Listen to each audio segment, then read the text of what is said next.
నంద్యాల తెలుగుదేశం పార్టీలో అంతర్గత రాజకీయాలు చర్చనీయాంశంగా మారాయి.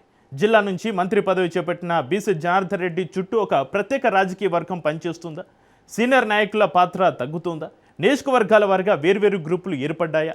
అభివృద్ధి పనుల కంటే ఆధిపత్య రాజకీయాలే ముందుకు వెళ్తున్నాయా అన్న ప్రశ్నలు ఇప్పుడు పార్టీ వర్గాల్లో చర్చకు వస్తున్నాయి.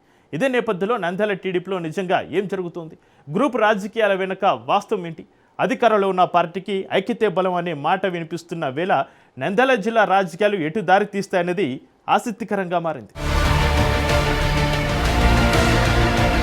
నంద్యాల జిల్లాలో ఇప్పుడు అధికార పార్టీ టీడీపీలో అంతర్గత రాజకీయాలు హాట్ టాపిక్ గా మారాయి. మంత్రి బీసీ జనార్దన్ రెడ్డి చుట్టూ ఒక ప్రత్యేక వర్గం ఏర్పడిందా? సీనియర్ నాయకులకు ప్రాధాన్యం తగ్గుతోందా? జిల్లాలో అభివృద్ధి కంటే గ్రూప్ రాజకీయాలే ఎక్కువగా కనిపిస్తున్నాయా? ఇవన్నీ ఇప్పుడు పార్టీ వర్గాల్లో చర్చకొస్తున్న అంశాలు. జిల్లా రాజకీయాల్లో సీనియర్ నాయకులంతా కలిసి పనిచేస్తారని పార్టీ శ్రేణులు భావించాయి. కానీ జిల్లాలో భిన్నమైన రాజకీయ సమీకరణాలు కనిపిస్తున్నాయనే చర్చ మొదలైంది. జిల్లాకు మంత్రి పదవి రావడం పార్టీకి బలమవుతుందని భావించిన అదే ఇప్పుడు అంతర్గత విభేదాలకు కేంద్ర బిందువుగా మారిందనే అభిప్రాయాలు వ్యక్తమవుతున్నాయి. నంద్యాల దేశానికి ప్రధానిని, రాష్ట్రపతిని, కేంద్ర మంత్రులను అందించిన జిల్లా. దేశ రాజకీయ చిత్రపటంలో ఈ జిల్లాకు ప్రత్యేక గుర్తింపు ఉంది. అలాంటి జిల్లాలో నేడు రాజకీయంగా రంజుగా మారింది.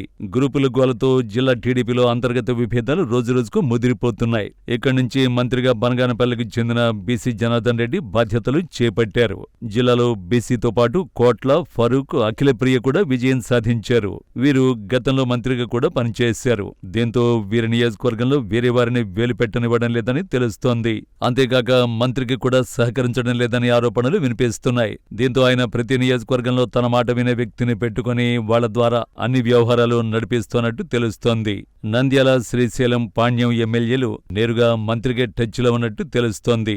మిగతా నియోజకవర్గాల్లో మంత్రి సెపరేట్ గ్రూప్ ఏర్పాటు చేసుకుని వారి ద్వారా అన్ని నడిపిస్తున్నట్టు తెలుస్తోంది. ప్రధానంగా డోన్లో ధర్మవరం సుబ్బారెడ్డి, నందికొట్కూరు, ఆళ్లగడ్డలో కూడా సెపరేట్ గ్రూప్ మెయింటైన్ చేస్తున్నట్టు సమాచారం. మంత్రి బీసీ తనకు అనుకూలమైన వ్యక్తుల ద్వారా జిల్లాలో అభివృద్ధి పనులు చేయిస్తున్నట్టు సమాచారం. అలాగే మిగతా అన్ని వ్యవహారాలు కూడా వారి ద్వారానే నడిపిస్తున్నట్టు తెలుస్తోంది. దీంతో కొందరు ఎమ్మెల్యేలు తీవ్రస్థాయిలో మండిపడుతున్నట్టు తెలుస్తోంది. ఇప్పటికే కొంతమంది అధిష్టానాన్ని కూడా ఫిర్యాదులు చేసినట్టు తెలుస్తోంది. మరికొంతమంది కూడా ఫిర్యాదు చేసేందుకు సిద్ధమైనట్టు సమాచారం. 2024 ఎన్నికల్లో పూర్తి మెజారిటీ ఇచ్చిన నేపథ్యంలో అందరూ కలిసికట్టుగా నియోజకవర్గాలు, జిల్లా అభివృద్ధికి కృషి చేయాల్సిన అవసరం ఉంది. కానీ అభివృద్ధిని పక్కన పెట్టి ఆధిపత్యం కోసం నేతలు ఎత్తుకు పై ఎత్తులు వేసుకుంటూ ముందుకు సాగడం తీవ్ర చర్చనీయాంశంగా మారింది. ప్రస్తుతం జిల్లాలో మంత్రి బీసీ జనార్దన్ రెడ్డి చుట్టూ ఒక ప్రత్యేక వర్గం మాత్రమే చురుకుగా పనిచేస్తోందని, మిగిలిన సీనియర్ నాయకులకు తగిన ప్రాధాన్యత దక్కడం లేదనే అసంతృప్తి పార్టీ వర్గాల్లో ఉందనే చర్చ సాగుతోంది. అధికార యంత్రాంగం కూడా ఒక వర్గం సూచనలకే స్పందించాలి అన్నట్టుగా పరిస్థితి మారిందనే విమర్శలు వినిపిస్తున్నాయి. జిల్లాలోని ఆర్థిక, రాజకీయ అవకాశాలు కొంతమందికి పరిమితమవుతున్నాయనే ఆరోపణలు పార్టీ అంతర్గతంగా వినిపిస్తున్నాయి. మంత్రి అనుచర వర్గంలో కొంతమంది ఆయనను గాడ్ ఫాదర్ గా సంబోధించుకోవడం జిల్లాలో పెరుగుతున్న ఆధిపత్య రాజకీయాలకు సంకేతమా అనే చర్చ జరుగుతోంది. ఒకప్పుడు టీడీపీకి బలమైన క్యాడర్ గా ఉన్న నంద్యాల జిల్లా ఇప్పుడు గ్రూపులుగా విడిపోయిందనే వాదనలు వినిపిస్తున్నాయి.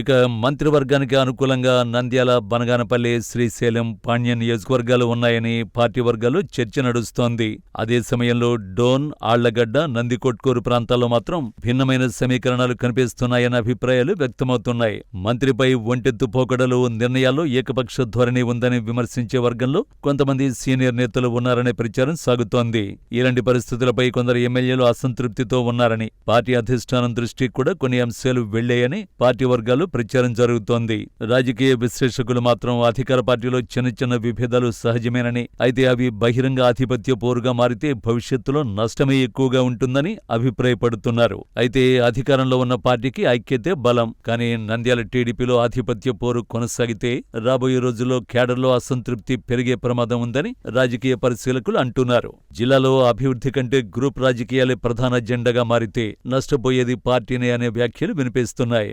ఇప్పటికైనా అధిష్టానం స్పందించి జిల్లాలో నడుస్తున్న వ్యక్తిస్వామ్య రాజకీయాలకు ఫుల్ స్టాప్ పెట్టి అందరినీ ఒకే తాటిపైకి తీసుకురాకపోతే వచ్చే ఎన్నికల్లో పార్టీ గెలుపోవడములపై ప్రభావం తప్పదని చెబుతున్నారు. మరి అధిష్టానం ఏ విధంగా స్పందిస్తుందో, ఎలాంటి చర్యలు తీసుకుంటుందో తెలియాలి అంటే కొంతకాలం వేచి చూడాల్సిందే.